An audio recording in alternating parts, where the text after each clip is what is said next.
Hey, deserving listeners. Today I thought I would answer some of your emails. Anonymous patron wrote in and they said, "Hey, Dr. Kirk, what are your thoughts on being a sex worker or making porn before becoming a therapist? I have tried to come up with solid cons that might throw a wrench in my future as a therapist, but I do want to hear from a well-seasoned therapist and supervisor such as yourself."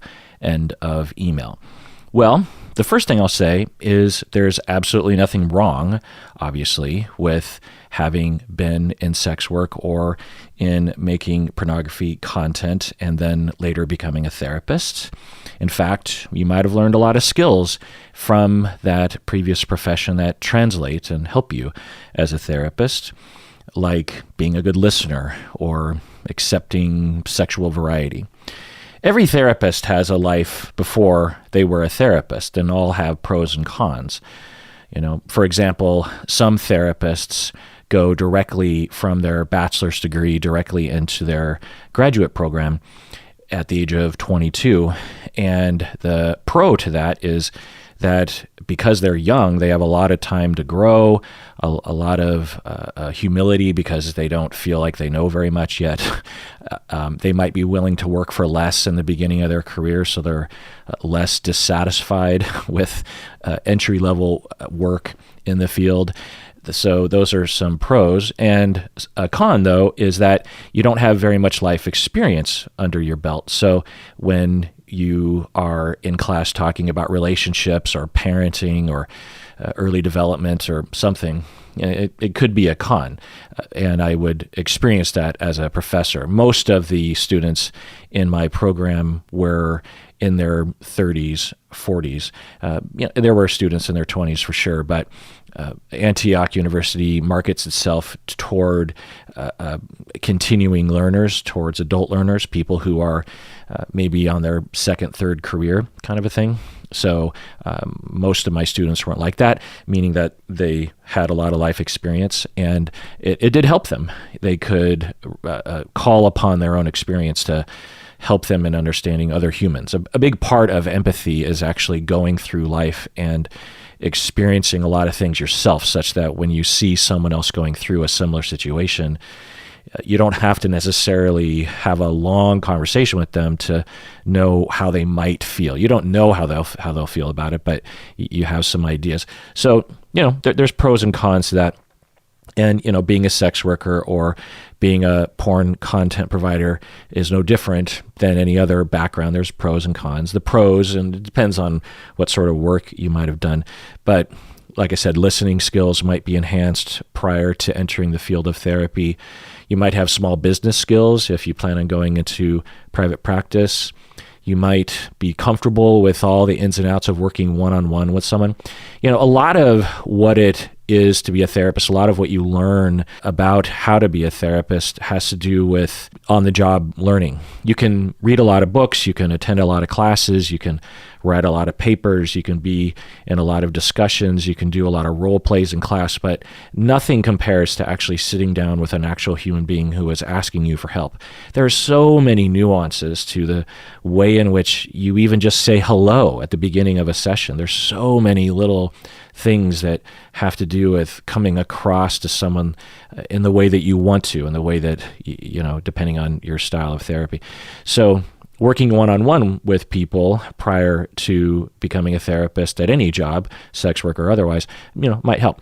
Also, professionalism, if you had to be professional with your clients, with your paying customers and having boundaries with them, that might help as well. Sex positivity, I'm guessing you ascribe to, that absolutely can help, and not only just with sexual issues, but just oppressed groups in general, right? You know what it's like for people to feel bad about themselves for something that is innocent, like a fetish or something.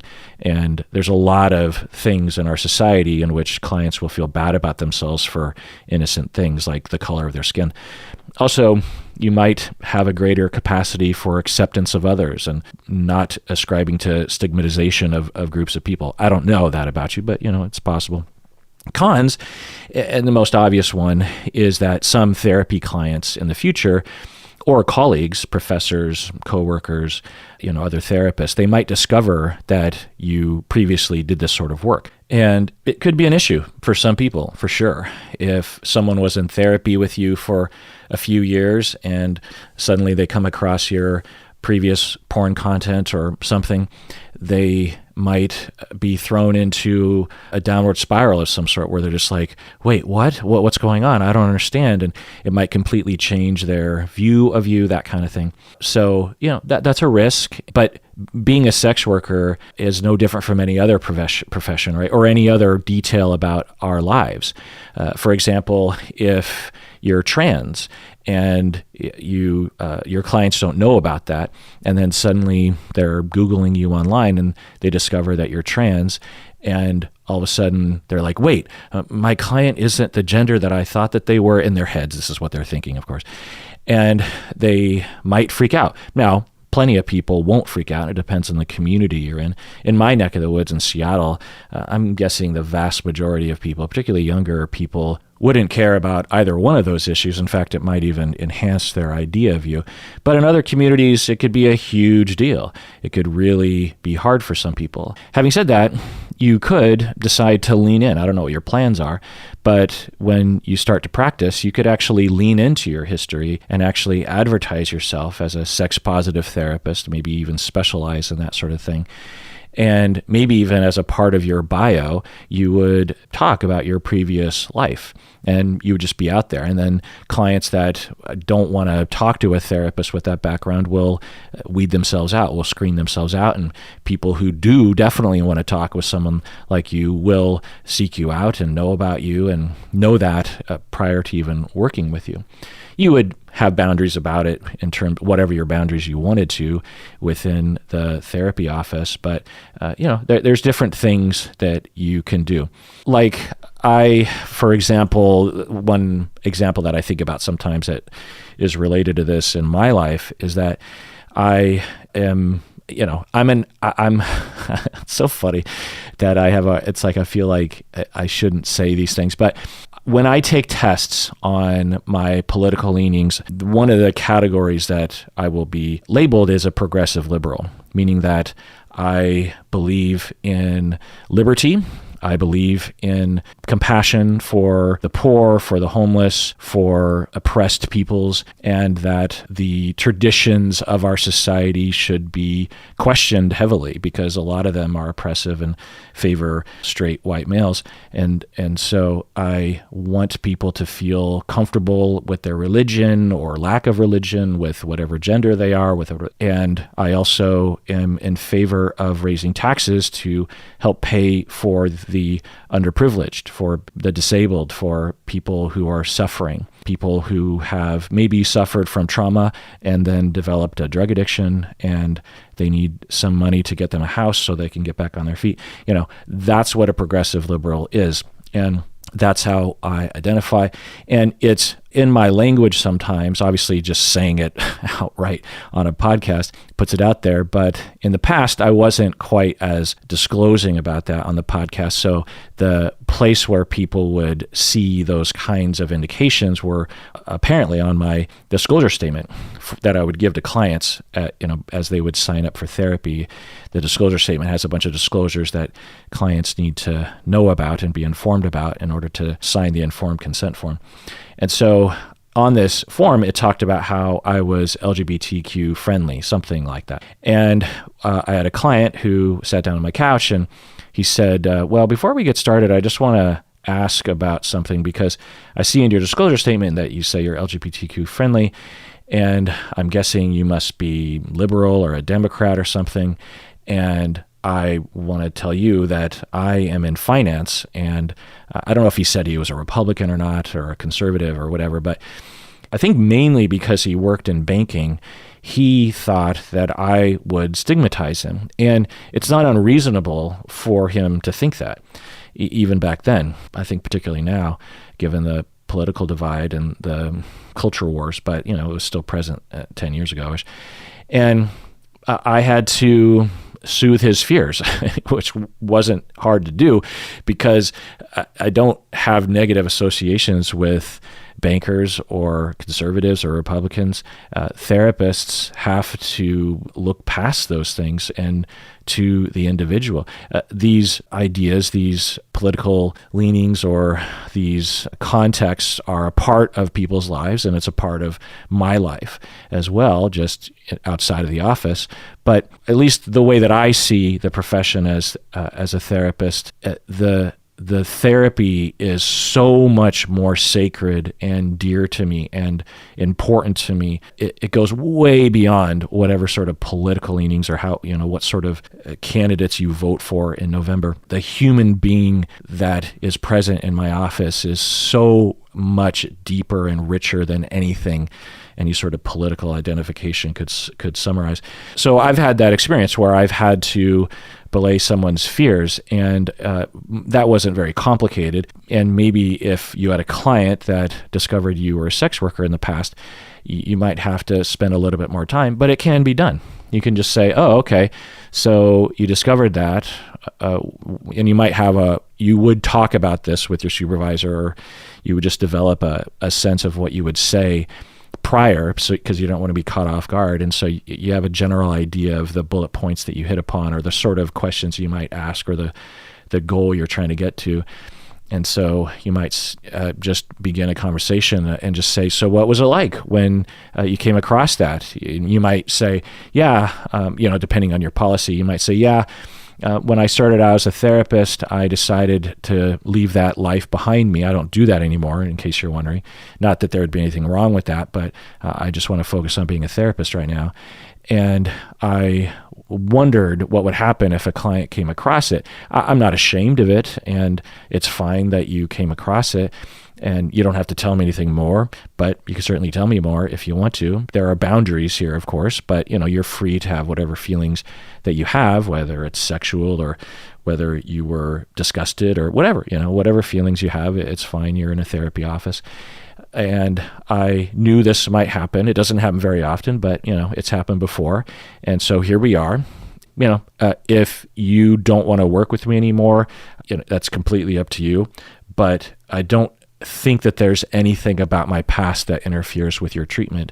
And I want you to feel as safe as possible, though. So what sort of questions do you have, or do you want to talk about it? Or, you enter into a conversation, and it's fine. Not only is it fine, and not only can you repair any potential rupture there, but it could be really elevating to the therapy. You know what I mean? Could really provide a rich landscape to explore with a client, not only in their life, but also the issues between the two of you if you do that kind of work.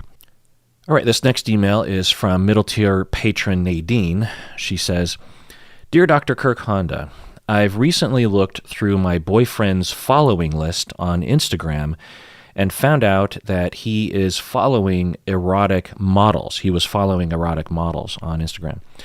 I got really upset and told him about it, and he unfollowed them, yet it still upsets me.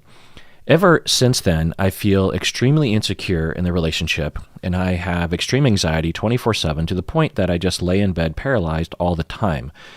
I'm extremely monogamous, and it's really hard for me to understand why someone would want to see sexual content just while casually scrolling every day. Just chiming in here. Yeah, it sounds like you feel cheated on. It's hard to say if that's true or not. It depends on your agreement. If you had in your relationship an agreement, whether it was spoken, sometimes you can have these sort of unspoken agreements where it's pretty clear what the boundaries are, hard to know. But if it's reasonable that he should have known that he shouldn't be doing that, or that if he did do that, it would hurt you, then that is, you could argue, a form of infidelity or maybe some kind of trust violation, right? Because if it was an expectation that he knew that you had and he didn't talk with you first and you came across it, then, even if it was just something else, like you had drawn a boundary around not spending a certain amount of money when he goes to the casino or when he's out with his friends, and he instead decides to go against that agreement without talking with you, and he spends more money, then that's a trust violation because, relationships are based on trust. And when that is violated, it's really hurtful and painful and worrisome, because then you're like, well, can I trust this person with anything? So it sounds like that's what's happening. But, it really depends on what the agreement was. There's another possibility that he didn't know that this was not okay with you, or he thought that it would be okay as long as you didn't come across it or something. A lot of relationships will have these kinds of agreements, whether they're spoken or not, that it's okay for each individual to fantasize or look at pictures as long as the other person isn't there or something like that, or masturbate. So, it just, a lot depends on the agreement. And couples, range from one end of the spectrum to the other, and all of it is okay. It just depends on what your preference is, right? And also talking about it. Now, there's a debate, though, because say, for example, for you really do not want him looking at any kind of pornographic or erotic material, and you do not want him masturbating. Well, he could counter that by saying, you don't have the right to control what I look at, what I think about, and you don't have the right to control my body and whether or not I masturbate. So, these things should be discussed early in a relationship so that everyone's on the same page. And maybe some of these things could be deal breakers for a relationship. These are values that need to be ironed out and agreed upon, or agree to disagree, but also love each other anyway, right? But, some of these things can be deal breakers. So I don't know what's going on here. A lot depends on that. And the second thing I'll say is it seems to be triggering to you. I don't know. You would only be able to say yes or no to this, but it's seemingly triggering for you to consider that he would be attracted to someone else. And if that's true, then I would explore that in detail. I wouldn't necessarily just say that it's wrong, because, there's a lot of stigma around this and a lot of weird notions in our society, or various different societies, that somehow if someone is in a committed relationship, a monogamous committed relationship, and they have an attraction to someone else, then that means that they're not really in love with the person, or they're going to cheat on the person, and that is just simply not true. The data demonstrates that the vast majority of people in good, committed, value-oriented relationships will be occasionally, if not frequently, attracted to other people. It just depends on what you do with it, right? And do you entertain it? And what's the agreement between the two people? And how do you talk about it? And what does it all mean? For example, I might ask you, Nadine, have you never been attracted to anyone else ever? Now maybe you haven't, that is certainly possible, but it's not likely. It's much more likely that you've been attracted to somebody. Now, you might not have been, shall we say, in the groinal region attracted, meaning that you're not sexually turned on, but you might have a crush on someone, or you might have an actor or someone at work, or someone that you see on Instagram where you're just like, you linger a little longer on their picture, or you go down a rabbit hole of looking up, you see someone on Instagram and you click through their profile and you're looking at things, has that never happened to you before? Because if it has, which I'm guessing it has, does that mean that you're a terrible person? Does that mean that you're not really in love with your husband? Does that mean that you're going to cheat? I'm guessing you would say no. Now, I don't want to put thoughts in your head, so maybe that has never happened to you. But, that would be something to explore, because that would help. Now, the other thing I'll say is, I don't know what's up with him, with your husband. There's a chance that he's shady, that he's up to no good, that he has been cheating. I don't know. I don't want to put that out there because it sounds like that might trigger you. But, there's no way for me to know what's really happening. And so I want to value that your anxiety or your pain, it might be reflective of reality. But there's a chance that if you really explore things in yourself and in your relationship and with him in an open, accepting way, that you might be able to alleviate your fears and your pain and actually expand the two of your lives. Now, maybe you don't want to expand your lives, but I'm just saying it's possible. So I want to be clear that if after, for example, you do 20 years of therapy, because it could take that long exploring all these things. What traumas do you have around sexuality? What messages have you internalized regarding erotic content or around sexuality in general? This can take literally 20 years plus of therapy, at least a good couple years, depending on how much development in terms of your sexual awareness and awakening that you've had prior. So, that could take a long time. But at the end of that period of time, whether it's a couple years or 20 years, you might still conclude that you definitely do not want your husband to be looking at erotic content on Instagram. So I'm not saying that because you don't want him looking at erotic content, that means that there's something wrong with you. I'm just saying that I don't know your situation. I don't know. Maybe you've already been through all that. But given the way that you're writing this, I'm guessing that there's some exploration that could benefit you. So going on with the email here. So you say, I have a question. I have some questions here. Number one, why do men feel the need to have sexual content on all their social media platforms like this? Why do men feel the need to have sexual content on all their social media platforms like this? Just chiming in here. Well, lots of people, regardless of gender, look at sexual content on social media for a variety of reasons. Masturbation, as I mentioned, that's one reason. But there are many other reasons. Appreciation of art, just something to look at, mood enhancement, getting ideas for things for yourself or for your partner or something. There's a lot of different reasons why people would look at that, and we don't know why he was looking. We just have no idea unless you know, but it doesn't sound like you had a conversation about it. And then your second question here is, how do I get over this nagging feeling that I'm not enough? End of email. Well, yeah, so that's really, I'm guessing, hitting the nail on the head. That's what your pain is about. That's what your anxiety is about, is if he is looking at these pictures, the implication that you are drawing, which is not necessarily true, is that you are not enough, that he is not attracted to you, that he is looking for something, bigger or tighter or better or smoother or a different race.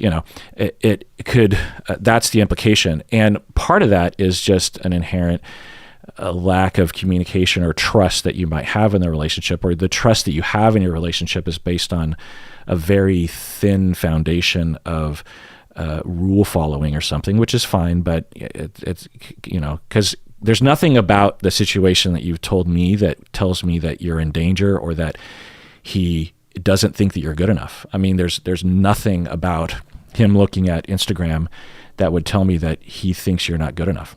The other thing here is that in a lot of societies, gender socialization is such that women are raised to believe this, that in order for them to be enough, in order for them to be a worthy creature on this planet, they must be a product of physical and visual desire to their husbands.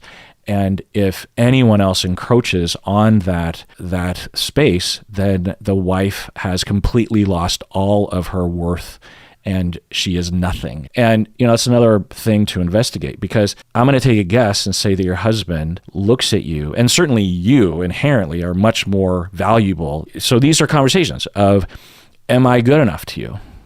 Who am I to you? What am I to you? What do you value about me? Because if you had that trust, then I'm guessing that coming across his Instagram follows wouldn't have triggered you as much. But I want to return again and say that I don't know the full situation, and there's a lot of pain that you're feeling, and you know my model of emotions. Our emotions are our friends. They're telling us something. The pain and the anxiety that is paralyzing to you as you lay on the bed and stare into the nothingness is telling you something. It's telling you you're not safe. You're not okay. But it's not necessarily because your husband looks at erotic content on Instagram. It's probably more fundamental of, am I worthwhile? Am I good enough? Do I matter? Am I in a safe, secure relationship? This challenged that because I'm guessing your relationship was coasting in a state of you not necessarily knowing the answer to that question. Because like I said earlier, if you really knew the answer to that question, you were like, I know with 100% certainty that he loves me, that he's attracted to me, that he's never going to leave me. And he looks at erotic content on Instagram. I don't think it would have affected you as much. So your emotions are telling you to do something. To target Instagram or to start to control him is not the way to go. You can certainly draw boundaries, but that's really a distant second to the first priority, which is working on your self-esteem, having corrective experiences with him, healing with him, asking him why he looks at it. Tell him to describe it. Like, even if he masturbates to it, like, what does that mean for him to masturbate to it? You can have these conversations and actually have it enhance your worth, enhance your relationship, deepen your trust. But you probably need a therapist to help you, not only individually, but as a couple. All right, let's take a break. All right, we're back from the break. I want to remind everyone that if you are a patron, a portion of your monthly or yearly pledge goes towards a number of charities, including scholarships that we are giving out. We've given out almost $20,000 in scholarships and art grants. We've given a lot of funds to Pet Finder, Plymouth Housing Group, Camp 10 Trees, Trevor Project, Special Olympics, National Alliance on Mental Health, Animal Aid and Rescue Foundation, Prevent Child Abuse America, Animals Lebanon, Environmental Defense Fund, Asian American Legal Defense and Education Fund, Wikipedia, and Doctors Without Borders. So thank you so much for being a patron, because your money is helping a lot of people around the world in various contexts. Okay, so anonymous upper tier patron, they wrote in and said, "Hello, Dr. Honda. I was wondering if you could talk about breadcrumbing." So apparently there's a term called breadcrumbing on the internet. "I have just become aware of this term, as it seemed to describe my experience with someone who I have romantic feelings for. We had a short relationship of about 4 months last year, but then things ended. But then he would text me on and off and showed signs of romantic interest in me, and there was never any follow-through in real life. When he mentioned that he was thinking of moving back in with his ex-girlfriend, I realized that this was going nowhere, and I asked him to stop contacting me. It was hard because I would get my hopes up only to be disappointed again and again, and it felt like I was getting dumped over and over." End of email. Okay, so I hadn't heard of this term breadcrumbing, so I looked it up, and there was Google provided the following definition: "The act of sending out flirtatious but non-committal social signals in order to lure a romantic partner in without expecting much effort. In other words, it's leading someone on." So that's the definition. Yeah.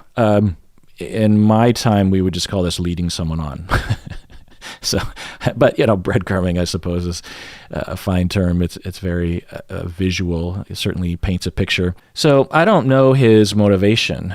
Was he actively trying to lead you on? Like he woke up in the morning and said, "I'm going to lead her on," or "I'm just going to toy with her," or "I just want to have some satisfaction of flirting with someone, but I know that I never want to actually contact this person and engage with this person"? Did he wake up in the morning and say, "I just want my former girlfriend or partner or dating person to stroke my ego today"? Who knows? That's a possibility, but that wouldn't be my top hypothesis. That seems to be the implication in this term, right? The definition: the act of sending out flirtatious, non-committal social signals in order to lure a romantic partner in without expecting much effort. In other words, it's leading someone on. So lure, right? Is that volitional on behalf of the breadcrumber, or is it just a side effect? Because my top hypothesis would not be that. That implies psychopathy and sadism, which is out there, and there's a range of traits, but it's a rare motivation. It's a rare personality. Most people would not feel good about doing something like that. Now, might someone be in denial about it? Yeah, there's a lot of different roads to this that I would not term as breadcrumbing. It's a similar thing with the word narcissist and narcissism. So many people have been hurt by romantic partners or friends or people at work, And the assumption is that the person that hurt you did it on purpose, that they woke up in the morning and knew that they were going to ruin your life. And certainly that happens, but that's rare. Usually it's a misunderstanding, or people have personality triggers, or, all the things that I talk about.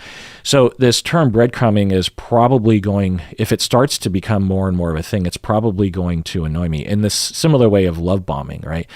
That people just assume that if you were love bombed, or you were breadcrumbed, or you were broken up with, or you were cheated on or something, that the other person is some sort of psychopath.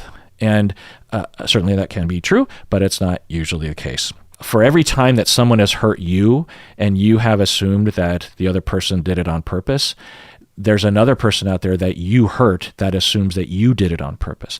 And we just need to stop that whole thing. It does happen, but it's not the norm. It's not the average. It really distorts things and ruins people's lives when we assume that. So I don't know. It could be that's what he did to you. But my top hypothesis would be something along the lines of he was probably trying to date other people. I don't know. And he was struggling, and there were times when he was lonely and he reached out to you because he just thought you might be receptive to that, because maybe he even knew that you were pining for him, or you were open to that or something. And he would reach out, and maybe even it would get away from him a little bit. And then the next day he would say, "Oh, I think I'm leading her on. I shouldn't do that." And then he would, retract and beat himself up about it. And then he'd get drunk, or he'd get particularly lonely, or something like that. That'd be one hypothesis. Another one could be that he's just flirtatious in nature and doesn't really know that he is giving off signals that could be interpreted as romantic rekindlings. That's another possibility. Another possibility is that he genuinely was at times thinking about getting back together with you, and then would at other times not. One of the top hypotheses that I would have for someone like this is that they're depressed. People who are depressed or have different waves or phases of depression will have moments where they might be able to motivate themselves or feel connected or good enough or optimistic enough to reach out to someone, but then their depression will kick in, and then they just retract and isolate and stop contacting, or might even be in a bad mood when they communicate with you. So that's another possibility. So yeah, who knows? And maybe ask if you care to. Just be like, hey, this is the way it looked to me, that we dated for a bit and then things ended, and then you would occasionally contact me, which is fine, but I just wanted to know what was going on for you. Was I reading things wrong, or were you just having moments of flirtation? Like what was going on in your heart and mind? And the other thing I want to tell you is that it kind of hurt me, because there were times I would get my hopes up and then you would indicate otherwise, and it would hurt. So I just want you to know that that's that. And I kind of deserve an apology, and maybe you shouldn't do that in the future. You're perfectly in your rights to say something like that. All right, next email. All right, this next email is from good old upper tier patron Kim from Arizona. She says, I saw an episode of a TLC show called My Strange Addiction, and it featured a man who was in a committed romantic relationship with a car. The man described taking his car on romantic dates. He cries at the thought of being separated from the car, and we even get to see him have a sexual encounter with it. I discovered the word for it is called Objectophilia, and I'm left wondering, how does someone wind up falling in love with a car or other inanimate objects? I suspected this man probably had collected a lifetime full of painful experiences trying to connect with other humans, and he probably found it much safer to fall in love with something that couldn't hurt him back. I was wondering how you would treat someone experiencing objectophilia. Do they even teach about it in psychology school? To what extent do you recognize the person's relationship to their object as a valid relationship? End of email. Yeah. Well, the second question I'll ask first, I'll answer first, which is, do they even teach about this in school? And I certainly never heard of it in school, in graduate school. I've never even heard a clinician talk about it. I've only seen it occasionally on the internet or on YouTube or on some of these shows, and or people emailing me about it. So I think it's relatively rare, but it is a phenomenon that apparently is out there. It's hard to know what's going on and why. Could it just be wires crossed, so to speak? That can happen. Is it, as you said, that the person is settling for a car when they really want to connect with another human, but they've given up on humans due to trauma? It's certainly a viable hypothesis, and I'm guessing that that is true sometimes, right? And then you ask, what would I do if I were treating someone like this? Well, it depends on the goal, because if someone came in to my office and they tell me as a part of the assessment that they're in love with their car and they have sex with their car, but they want to talk about their relationship with their parents, then I'd probably do a little bit of assessment around this romantic sexual relationship with their car. But if they don't consider it a problem and it's not a problem and they don't want my help with it, then I don't help them with that. Or if they were to come into my office saying that their parents have forced them into therapy because they're in love with their car, I would do an assessment. And if I found that them being in love with their car had no negative effect on their life other than the stigma around it, then I would say I can't treat someone for something that doesn't actually cause harm. It's causing harm because people are harming him because they're stigmatizing him and oppressing him. It's a free country. He can fall in love and have sex with a car if he wants to. So, and by the way, this doesn't apply to animals, of course, because animals don't have consent and can't give consent. And so thus it's a completely different topic. What we're talking about is inanimate objects that don't have emotions. Now, could it become a problem? Yeah, absolutely. It might not actually meet their attachment needs. It might ruin their life because of the stigma, and they might come to me and say, I want help exploring this and figuring out if there's another life for me. Maybe I do have trauma. Maybe I would be better off and feel better if I actually had relationships with human beings. I don't know. Yeah, I would absolutely work on that. And I won't go into the details about the treatment because it would depend on a lot of different things, and it would maybe be a little bit of a boring conversation here. But yeah, the way that I answer this question, and I get it a lot for some reason on this podcast, which I laugh because if you ask any therapist or anyone in my field, I'm guessing that one, they've never come across a client or a human being like this, and two, they've never heard about it in graduate school or any kind of academic or clinical circles. But as a figure on the internet, I get asked these kinds of questions. And so what I'll say is that if it's not a problem, then it's not a problem.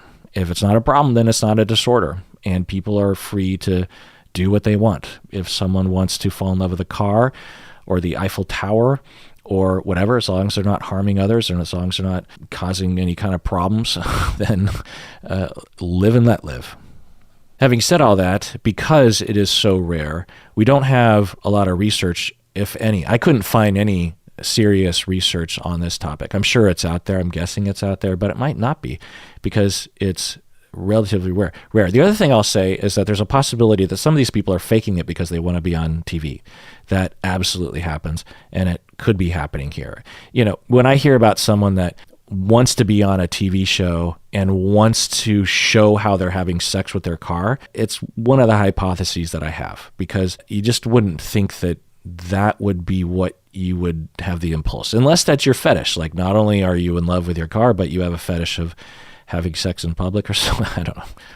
All right, so patron and YouTube member Leah wrote in and she said, "Hello, Dr. Kirk. Can you please discuss the phenomenon of cognitive dissonance? I have studied it mostly from the perspective of racism, but for whatever reason, I have a hard time cementing it into my brain. Can you talk about how it is different from projection or projective identification?" End of email. Yeah, well, it's complicated, but briefly, I will say let's define these things: cognitive dissonance, projection, and projective identification. Let's talk about cognitive dissonance first. basically, cognitive dissonance is the experience of mental distress when there is an inconsistency between your beliefs and your actions or your experiences. So, for example, if you have a belief that you are a good person, but your actions, you're cheating on your partner, then that's cognitive dissonance, because the cheating indicates that you're doing something harmful willingly, but you believe you're a good person. So what do you do with that? Or if you have a belief that the world works in a certain way, but you read some research that contradicts that worldview, then you have mental distress because of cognitive dissonance. You don't always have mental distress or cognitive dissonance, but those are scenarios in which you can have it. And the distress comes from the desire for internal consistency. We want things to line up in terms of our worldview. We, as animals, have a really hard time dealing with the gray area, with nuance, with confusion. We want to know things. It's very unsettling to have things up in the air, to not know things. Because if we don't know this one thing, then maybe we don't know anything. And then I can't keep me and my family safe. That's what it comes down to.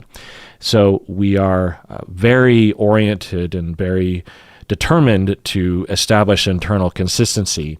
And if you aren't aware of the distress and you can't manage the distress, then you're much more likely to fall into cognitive pitfalls like justification and denial, or motivated reasoning, this kind of thing. So we also have a desire for a positive self-image. Even if you have low self-esteem, we tend to want to see ourselves as good people, as people that wouldn't do harm to other people, at least most of us. So those are the two needs that we have. And Leon Festinger actually developed this concept in the 1950s. And from my understanding, he observed what people did after a difficult earthquake that happened in India in 1934. But for people who felt the earthquake but nothing bad happened to them, they were apparently more likely to believe and spread rumors that a bigger disaster was coming. So basically what Leon Festinger was concluding was that people felt fear because of the earthquake, right? They felt the earthquake, but it wasn't big where they were at. So they have this feeling of fear, okay? But there wasn't anything to actually be afraid of because nothing bad happened to them, and there was no indication that anything bad would happen to them. So that's cognitive dissonance. They have a belief that there's something to be afraid of, that there is something looming because the earthquake was scary to them. But there's nothing actually threatening that's happening to them. That's the cognitive dissonance that they're experiencing. So they were motivated to modify the world to fit their belief. So instead of dealing with that dissonance and saying, well, I know I feel afraid, but there's actually not anything to be afraid of currently or in the future. I mean, maybe an earthquake will happen in the future, but really my fear is just because of my associations with earthquakes and what it felt like to kind of have the world move underneath me. But a shortcut to resolving the cognitive dissonance is to just believe that the fear is true and that the world is a scary place. And so as a result, what was observed is that these individuals were more likely to believe rumors of major disasters happening in the future and more likely to spread them than other people. So that's the idea. And when it comes to racism, yeah, there's a lot of cognitive dissonance that you can talk about when it comes to racism. For example, if someone has been indoctrinated into the belief that black people are criminals or dangerous or something or violent, then they're at a party and they meet a black person. Maybe they don't have a lot of interactions with black people. And this interaction with the black person is pleasant. There's nothing of note. So there's a dissonance, there's distress because they have this really firm belief that black people are criminals or violent or dangerous, but they experienced a black person that was not that. So cognitive dissonance, stress, they don't know what to do internally with it. And it's not conscious always, right? It's happening sort of beneath the surface, if you will. So the individual could, for example, if they really wanted to better themselves and better society, they would really wrestle with that idea and think about it and talk about it with themselves and other people, that sort of thing. But most people don't have time for that or the awareness to do that, and so they will take an easier road. So a much easier road that you could do literally in half a second is the individual would say, well, I know that was a pleasant experience with that black person, but, he must be secretly up to something. There was something creepy. Remember that thing that he said, just becoming suspicious and cherry picking. Or the individual might say, well, yeah, he must be an exception because he was raised in a nice neighborhood. So therefore, my belief about black people being criminals is still upheld. But yeah, sure, there are minor exceptions due to rare circumstances like being raised in a nice neighborhood or something. So that's where cognitive dissonance causes a lot of problems in our society regarding racism and other kinds of oppressive notions. So, all right, so you ask, what about projection? Well, let's define projection. And I could go into projective identification, but it's essentially in the same camp. So projection is defined as when we have an unwanted aspect of ourself, then we will project it onto other people.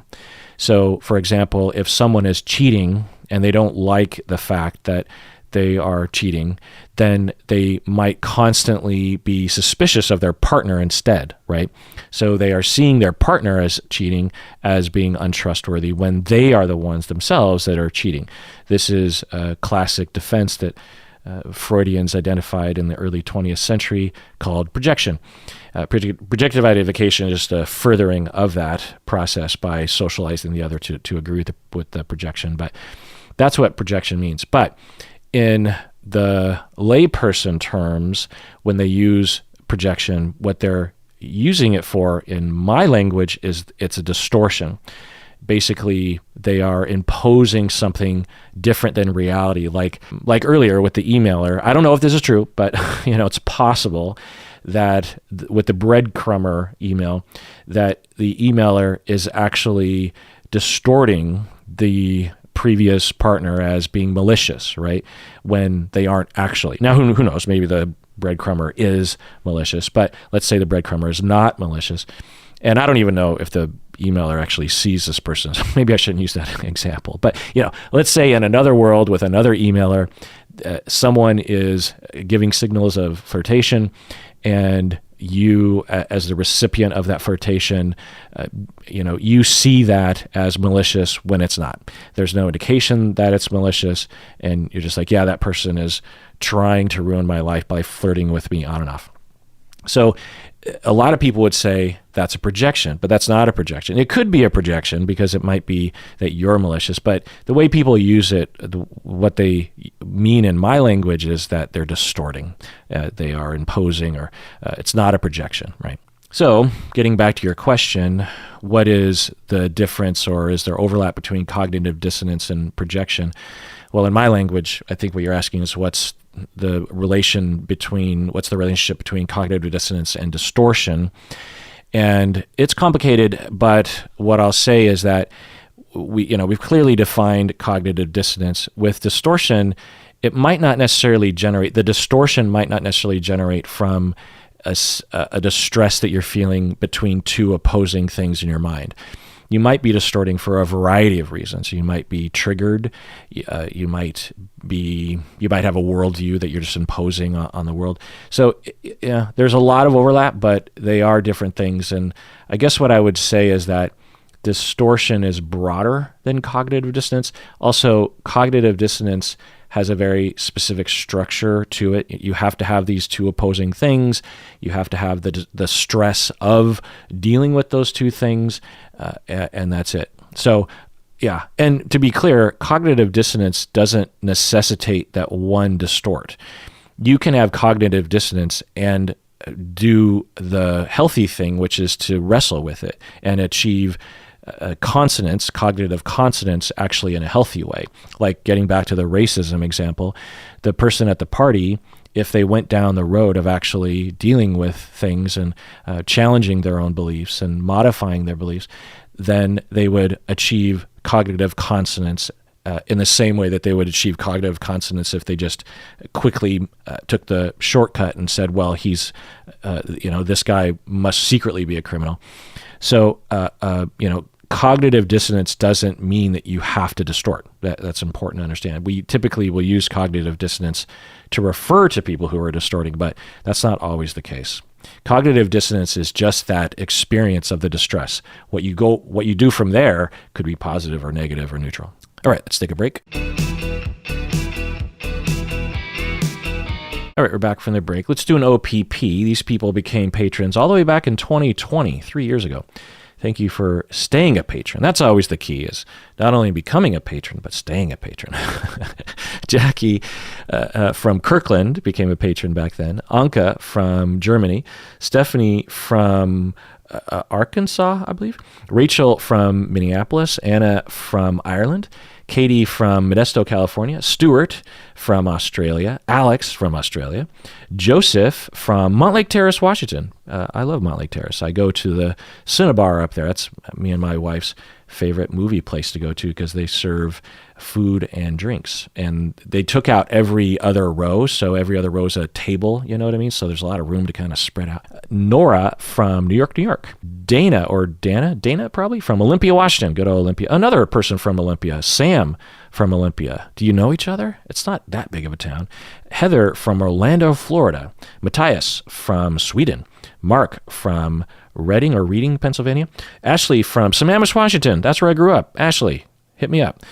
Georgie from Great Britain. And Flea from North Carolina. Thank you so much for becoming a patron and staying a patron through thick and thin. Honestly, really. All right, this next email is from patron Natasha from California. She says, "Hey Kirk, hope all is well with you. While listening to you talk about your pride in male identity," and by the way, the vulnerability was appreciated by me, "I was trying to figure out why I was both annoyed and unable to relate to that feeling in myself. The concept of anyone gaining self-esteem out of their traditional femininity is a bit nauseating to me because it's a standard that was formed by men as a means of oppression, then disguised as something celebrated, a sort of patronizing reverence of our ability to be gentle homemakers. I would argue that the gender binary in general is more oppressive than not. I would argue that the gender binary in general is more oppressive than not. It may come down to my own jealousy that a man would be able to take pride in his gender because those positive masculine qualities are more desirable characteristics than those associated with women. They grant power, respect, and freedom in the world. If I want access to these things, I have to step into a more masculine persona, which I resent." End of email. Yeah, I think there were a few emails along these lines from various different angles. And what I'll say is, yeah, totally. And, the discussion of gender and the liberation of gender and the situation in our society and history and politics, you could have a podcast dedicated to that topic and never run out of things to talk about. So the short conversation that Umberto and I had about this doesn't represent the whole thing, right? Plus, I'm only one person. And yeah, I totally get what you're saying. What I'll say is that on one hand, I absolutely am in your camp, Natasha, that the whole enterprise of gender socialization or associating qualities with gender is just weird. Like, why? There are just so many other factors that contribute to one's identity or one's qualities that have nothing to do with gender, right?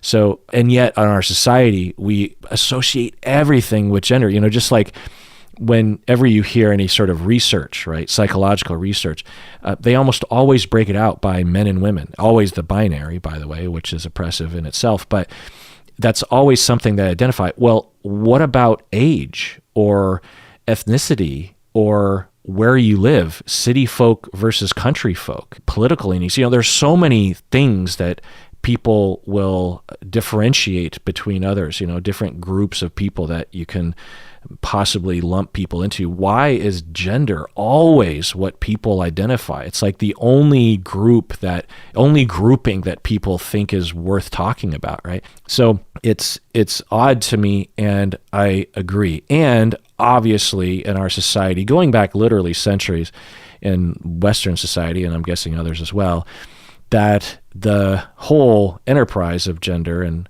associating different qualities with gender has been largely, if not entirely, oppressive to women and gives men power, as you're saying. So as I'm taking pride in being honorable or being a leader or being strong or something, physically able to pick things up, then that is a part of the patriarchy, of course. But it really just depends on what we do with it, right? On the other foot is I'm just going to speak for myself. I cannot get rid of my socialization. I am socialized as a Japanese American.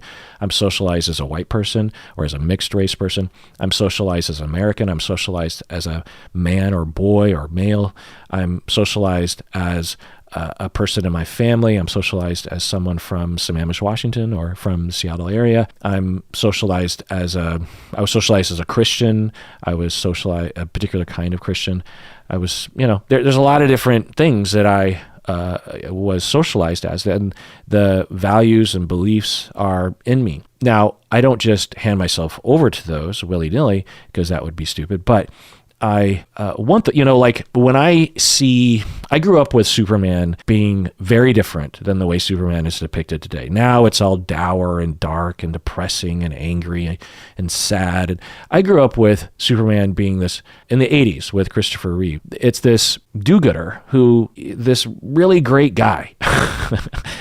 And uncomplicated, not dark, not traumatized, just a good guy, shucks kind of a thing.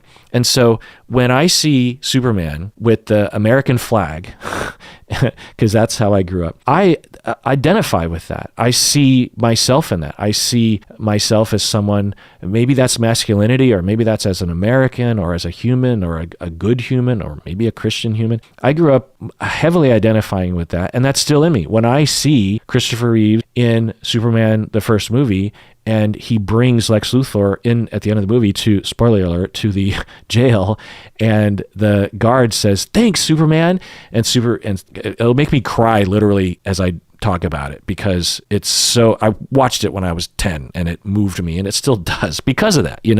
If you watch that movie today for the first time, I'm guessing you'd be like, I don't see what the big deal is, but things resonate, right? We can't get away with that. And why would I want to? I don't want to get away from that. So when Superman drops him off and the guard says, "Thanks, Superman," and Superman says, "I'm just doing my duty," or I know you would do it too, or something, this really great, humble answer. That's this light, he recognizes it, but he doesn't revel in it or anything. He's just like, yeah, well, you would do the same thing, or I'm just doing my duty, or whatever. And he flies off.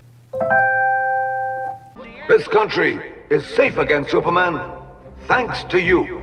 No, sir. Don't thank me, Warden. We're all part of the same team. And that value, what that says, that you do the right thing, that you help society, that you might even sacrifice parts of your life to make the world a better place, like that's in me. And I like that. And there's a whole kind of ball of wax that all these identities are wrapped up in that. Does that mean that non-Americans can't do those things? No. But to me, as an American, that is how I feel. I know the American flag and Americanism or nationalism is something that especially us liberals are supposed to hate, but I don't. I don't. I think we as liberals should take back the flag and take back Americanism and say America is founded on giving to the poor, on helping the oppressed. It was very different back then. They could only do so much, but over time, the arc of history, we have achieved a lot and led the way. We're not the only leader on the planet. We're not any better than other countries. Other countries have done a lot as well, but I have that association. Other people look at the flag, they're going to see something different, or other people from another country, they might have pride in the Swedish flag. They look at this, they're from Sweden and they look at the Swedish flag and it gives them a certain feeling. Okay, so you can reject that, and that's every individual's choice, and that's fine. But for me, in my life, that's how I feel, and I am okay with it. I'm not only okay with it, but it inspires me. It wakes me up in the morning. I don't have an American flag. I don't think about Superman. But, when you think about all the different things about what it is to be a man, what it is to be an American, what it is to be a husband, what it is to be 52, what it is to be from Seattle, like there's a lot of identification. Now, you could have another person that eschews all identifications or only retains a few of the groupings that they are within. And that's also okay. Everyone has that choice. Everyone has the responsibility, though, to evaluate how their pride or their identity is imposing on other people and harming other people. I am still in the middle of that process I'll never be done with that. I've been doing that for, you could argue, my entire life, but more in earnest when I began graduate school when I was 24 years old and started to formally discuss this and explore it in therapy and academia and with my colleagues. So that's my path. I could see it really sucking if you are a woman and you're trying to find pride in being a woman when the associations with femininity or womanhood are linked to things, one, that you don't identify with, and two, are oppressive to you and are societally oppressive. So yeah, I get that. And I can absolutely see, and I know plenty of women that I heavily identify as a woman and who have explored it, who revel and glorify womanhood and femininity. And I can't speak to that. I could attempt it, but I would screw it up. But you could imagine that, right? So there's a lot of different things there.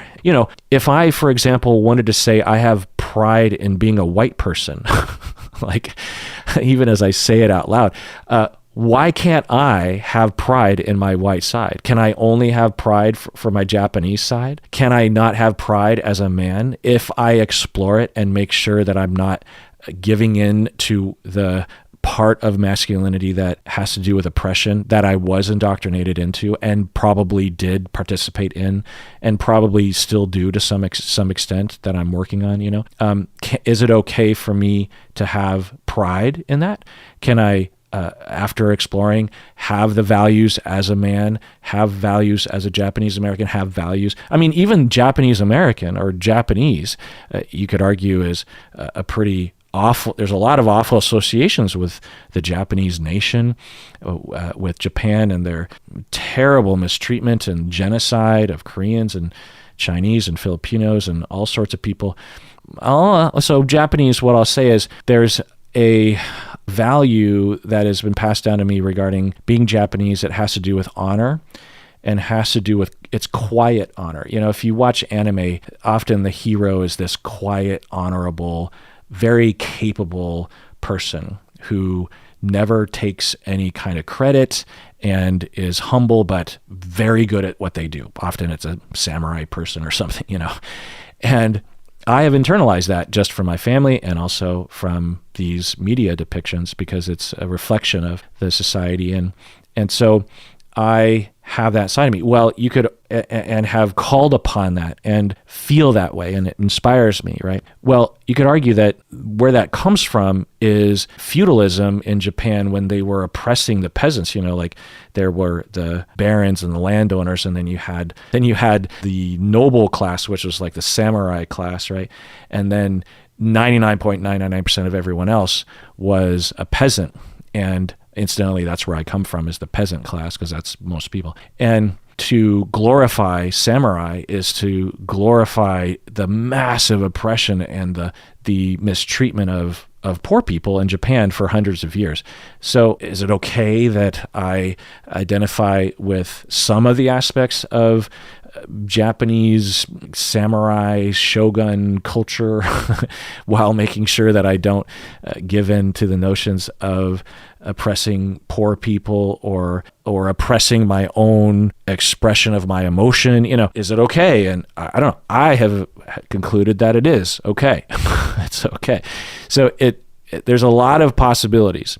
And for you, Natasha, it sounds like you don't want to identify with feminine qualities. So for you, Natasha, you could identify however you want to, because it's all a big ball of nonsense anyway, because none of these qualities that, especially in the way that people talk about it typically, none of these qualities are inherently of that identity and not of other identities, right? To say that men are associated with honor does not mean that men are honorable, and it doesn't mean that women are not, right?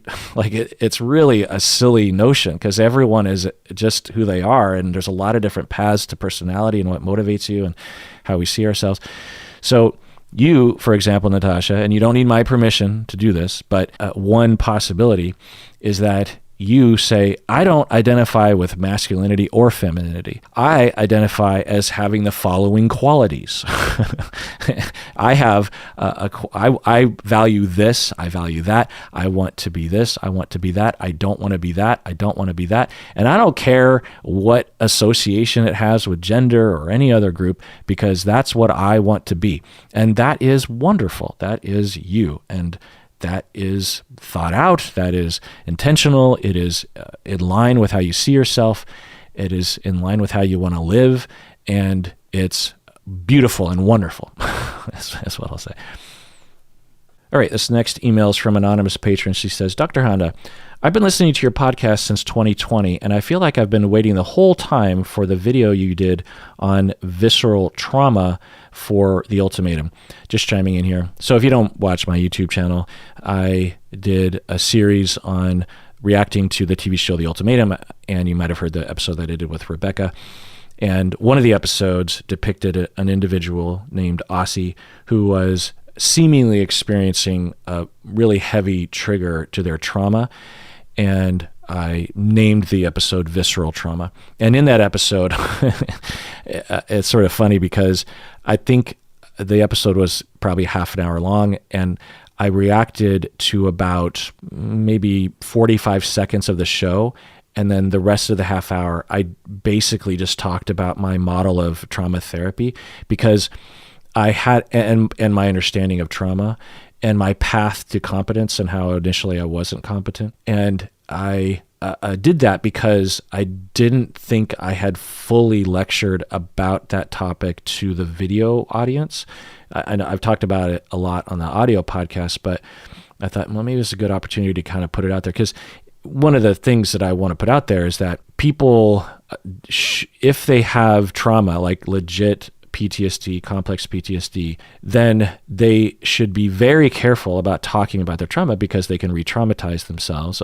But often recovery and healing and symptom reduction does involve thinking or talking about the trauma through imaginal exposure, but you need to prepare for it, and you need to go slowly, and there's all these measures in place. You have to have emotional regulation skills that you can operate yourself in between sessions. You have to have emotional awareness, which isn't necessarily present in the beginning of treatment. And a lot of clinicians don't understand this fact, and they will forge ahead, such as I did in the beginning of my career. And a client might even come to me and say, I want to talk about my trauma. And I'd be like, oh, okay, yeah, I'm open. You know, I certainly would never shut that down. This is why I'm here, is to listen to people's traumas, right? And then they proceed to talk about their traumas, and they re-traumatize themselves, and they get thrown into a state of distress or dissociation or triggering or depression or suicidality that lasts weeks, and then they never go back to therapy. And the clinician had no idea why that happened, which is the way I was basically trained. Well, not basically, that's the way I was trained when I was in the beginning of my career. And it wasn't until later that I learned otherwise. And it's, pretty complicated.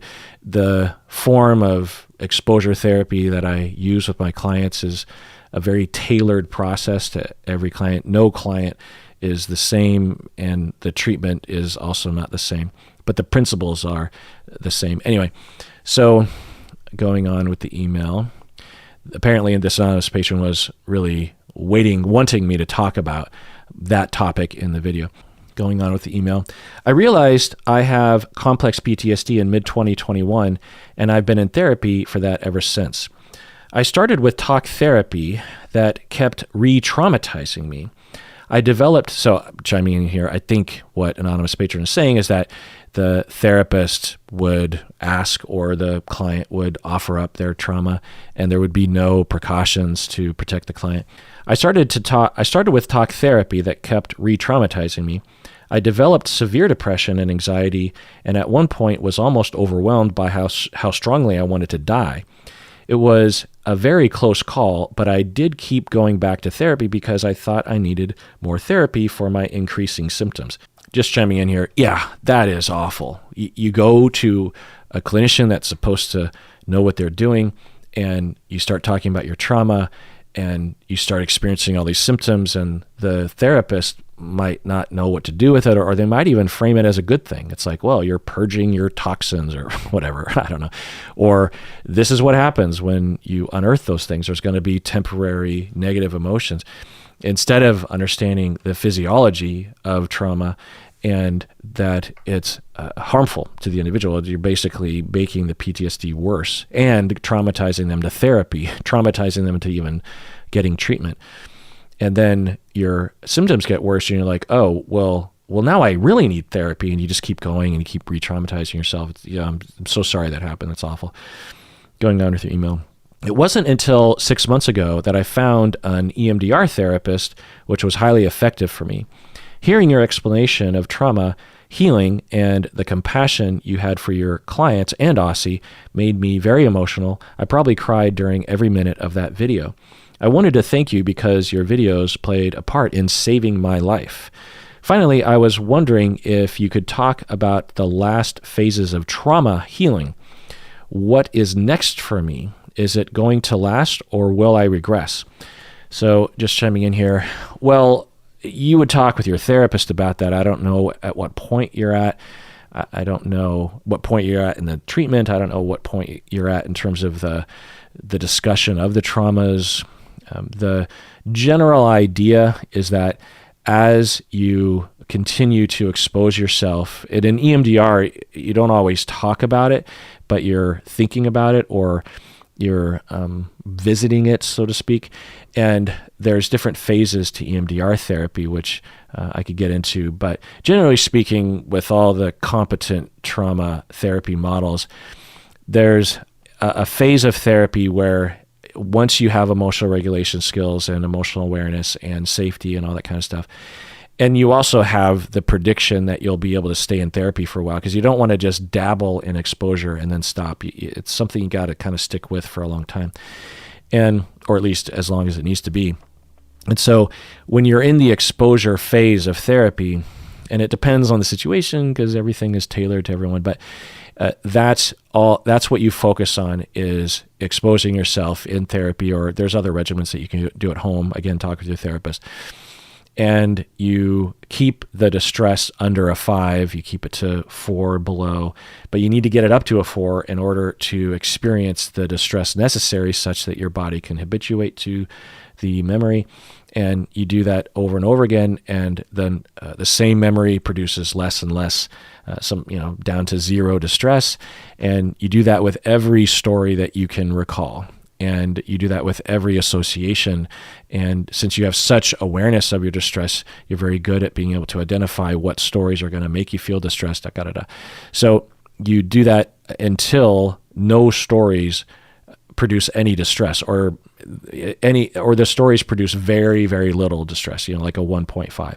So when you do that, typically what that will coincide with is an elimination of PTSD symptoms, or other kinds of symptoms like anxiety or depression. Depends, but that's the experience that I've had, and that's what the research shows for a majority of clients.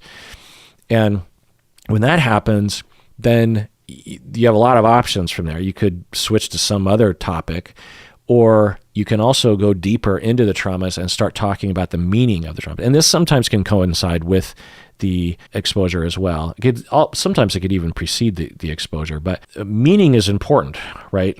If, for example, you were abused heavily by your parents, one of the elements of recovery, and this isn't always the case, but it often is, that once the memories are integrated and the PTSD is drastically reduced or eliminated, then you can look back and say, okay, what what's the meaning of it all? Because it's similar to a loss, right? If your partner dies tragically, there's a lot of grief and a lot of pain, a lot of anxiety, a lot of, being a lot of upheaval. And what people often will find is that in the end, they start searching for meaning. Why did this happen? Where is he now? Where is my spouse now? Are they in heaven, or what would they want me to do? People will start to develop meanings, purposes. Like, well, if my spouse were here, they would want me to continue to fight for this fight. Or if my spouse were here, they would want me to be happy. Or I can talk to my spouse and they're in a better place right now because they were really suffering up until then or something. Or I am now on a mission to live life by the fullest because I understand now that I shouldn't take life for granted. That's what my spouse's death gave me, was this gift of understanding that life is short and I shouldn't waste my time with stupid stuff. I'm going to change my career. Meaning. Well, the same goes for recovery from abuse. What's the meaning? And it depends on you. You explore that. You find that yourself and you develop that. Sometimes I will try to provide a catalyst to clients around that. Like I'll throw out different ideas that other people have found, and sometimes something will stick. But, I usually just try to stay out of it because clients should find that on their own. But as a therapist, I need to create space for that conversation, for that exploration. So that's often what you would do after exposure. And then you ask, is it going to last or will you regress? Yeah, typically after treatment, there will be, re-triggering regression, but hopefully you have your therapist on speed dial that you can have some checkup. But in my experience, if I do it well enough and thorough enough, there isn't regression in terms of PTSD. There might be regression in terms of patterns like people pleasing or something, but not actual PTSD. Once that has been healed, then generally it doesn't come back in my experience. Research shows, for most people that have a good regimen of exposure, then that's usually the case. Then you go on here. I also feel the need to explore my interests, but I also feel like I'm more at the age when everyone is settling down after having their exploratory phase in life. Thank you once again for everything. End of email. Yeah. So you're saying you feel the need to explore your interests, but you feel like you're at a phase of life where most people your age are kind of settling down. Well, one, there's a possibility that most people your age also wants to explore, but feels that same pressure. I don't know how old you are, anonymous patron, but I get this from a lot of people that are, almost 30 or in their 30s. They'll say things like, I feel like I should be further along, and I look in career or family, and I look at people around me and everyone just seems to be like figuring things out. But when you actually talk to those other people, they also don't feel like they've figured things out. So it's this grass is greener kind of a thing. So that's one thing. The other thing I'll say is that who cares what people your age are doing typically? Like, meet your own needs. You know what I mean? If, for example, you haven't eaten in 4 days and you bump into a bunch of people who just had a big meal, does that mean that you don't eat? That's essentially what you're saying. And I think that's what's happening, because due to your complex trauma, you were denied the opportunity to do this exploration. And this is almost always the case, that when I enter into treatment of individuals, clients with their traumas, there often will, depending on the level of trauma and how early it was, but if it was early enough, 0 to 5, then they were not only abused and they have trauma around it and complex trauma, but they also were denied the opportunity to find who they are, to know their emotions, to have an identity, to explore things. And so once the immediacy of the PTSD has been reduced or eliminated, then that frees the individual to finally return to when they were 2, 3, 4, or 15, whatever age you want to say, where they can actually explore who they are, where they can find out who they are, find out what, I'll work with people, for example, and we'll do the whole exposure thing. my model of exposure therapy for a couple years. And then in the third year, they suddenly, come up for air from their life of being traumatized and being affected by their trauma. And they suddenly say, I don't know if anything in my life was my choice. I don't know if my career is my choice. I don't think it was. I don't even think the person I'm married to is my choice. I married that person because I thought that's what I was supposed to do. So I don't think where I live, I don't even do I want to live in this house? They suddenly have this freedom to be able to ask that question that they could never ask before because they were panicking from minute to minute. And so that can be very distressing because you're suddenly faced with living like someone else's life, and it can take a lot of effort to change that, right? It's like you got to start from the beginning. What do I want?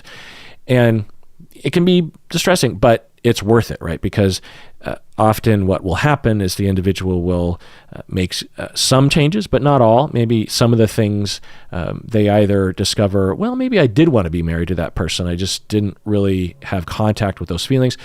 Or they choose to begin to actually voluntarily fall in love with their partner because they were never allowed to do that in the first place. So, there's a lot of opportunities, a lot of things. So it sounds like you might be in that situation, and that's what you need and that's what you deserve. All right. Well, that does it for that episode of Psychology in Seattle. Everyone out there, please take care of yourself, truly, because you deserve it. You really, really, really do.